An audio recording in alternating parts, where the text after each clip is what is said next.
যে খবর শুনে কেঁদে ফেললেন শাহরুখ খান।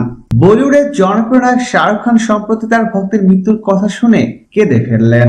তার সদ্য মুক্তি পাওয়া ছবির প্রচারে রেলে সফর করেছিলেন বলিউডের বাদশাহ, আর তাকে এক ঝলক দেখার জন্যই লক্ষ লক্ষ মানুষ ভিড় করেছিলেন রেল স্টেশনে। সেখানেই ভিড়ে হৃদরোগে আক্রান্ত হয়ে প্রাণ হারান ফরিদ খান পাঠান। আর এই খবর যখন শাহরুখ খানের কাছে পৌঁছায় তখন আর নিজেকে সামলাতে পারেননি তিনি। ফরিদের এক আত্মীয়ের কাছে ব্যাপারটি জানতে পেরে কেঁদে ফেলেন শাহরুখ খান। শুধু তাই নয়, ফরিদের দাফনে তার পরিবারের সদস্যদের উপস্থিত থাকার যাবতীয় ব্যবস্থা করে দিলেন শাহরুখ খান এবং তার টিম। মৃত ফরিদের আত্মীয় সামিরা শেখ জানিয়েছেন, এটা খুবই দুর্ভাগ্যজনক যে আমার মামা তুমুল ভিড়ে হৃদরোগে আক্রান্ত হয়ে প্রাণ হারিয়েছেন। তিনি আগে থেকে হার্টের সমস্যায় ভুগছিলেন। শাহরুখ এবং তার টিম আমাদের আশ্বস্ত করেছেন যাতে আমি এবং আমার মা সঠিকভাবে মামার শেষকৃত্যে উপস্থিত থাকতে পারি। শুধু তাই নয়, ফরিদের পরিবারের দিকে যাবতীয় সাহায্যের হাত বাড়িয়ে দিয়েছেন তিনি।